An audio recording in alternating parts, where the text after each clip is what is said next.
Greetings, intrepid system failure listeners. Nate here with your weekly essay read. This one entitled Sacred Geometry and subtitled The Surprising Impact of Neoplatonism on Christianity. This essay in one sentence. The experience of ego death in the context of mystery cults informed Greek philosophy, specifically Platonism, which later significantly influenced Christianity. Preamble. Death and rebirth are central themes of Christianity, both in its mythology, the story of Jesus is about coming back from the dead, and in its actual history. Christianity resurrected dead and dying older traditions and carried them forward into the Middle Ages and beyond. Three major examples, all readily allegorized by death and rebirth, are debt forgiveness, astronomical cycles, and ego death. These are the three main layers of Christian source material. The experience of ego death feels precisely like a personal death and rebirth. That's why existing religions in the Mediterranean basin held god-eating ceremonies with psychedelic compounds like ergot to induce ego death, preceding the bread and wine of the Christian Eucharist by 1,000 years. The experience of ego death and rebirth found a perfect allegory in ancient stories of resurrected gods. And now, without further ado, here's Sacred Geometry, the surprising impact of Neoplatonism on Christianity.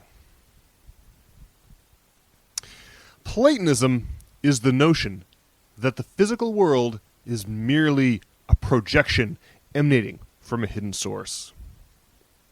Plato was obsessed with the geometry of that projection. He traced rays and measured angles.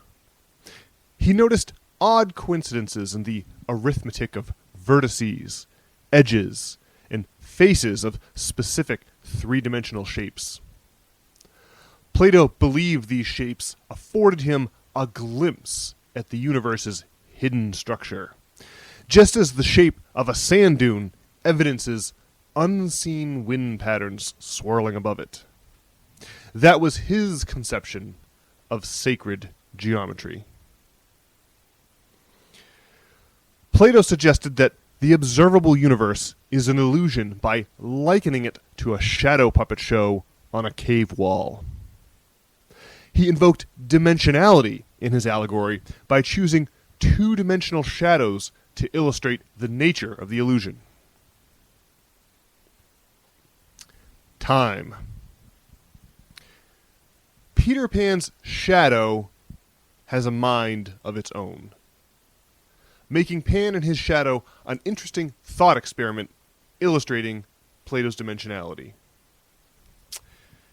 If Peter Pan handed his shadow a three-dimensional apple, Shadow Pan would experience that spherical fruit as a series of circular cross-sections taken one at a time, just as an MRI machine sees the human body.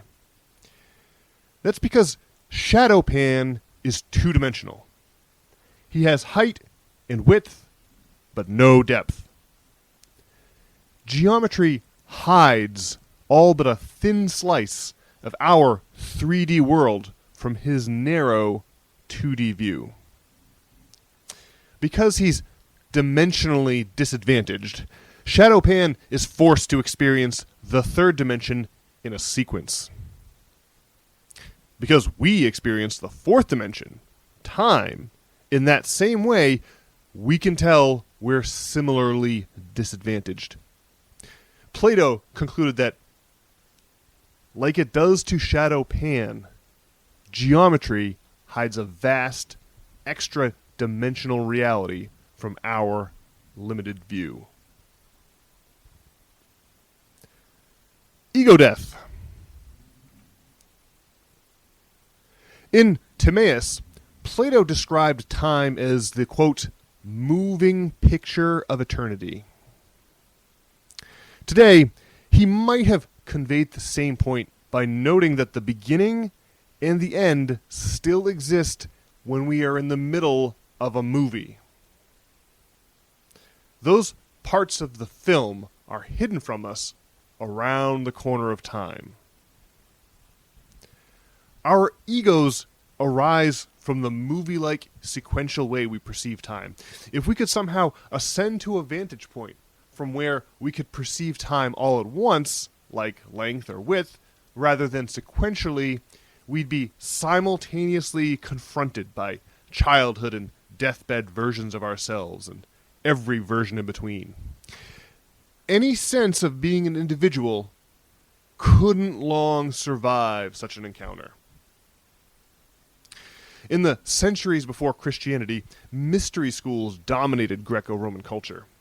These mystery schools often used psychoactive plants to temporarily disable egos. Initiates described themselves as being saved by the experience or achieving immortality. Plato was most likely initiated into more than one of them, and there's compelling evidence that his experiences there shaped his belief that reality is an illusion. Neoplatonism. Plato lived in Athens during the 4th century BC. 600 years after his death, his philosophy was still wildly popular within the Roman Empire. It evolved over that time into Neoplatonism.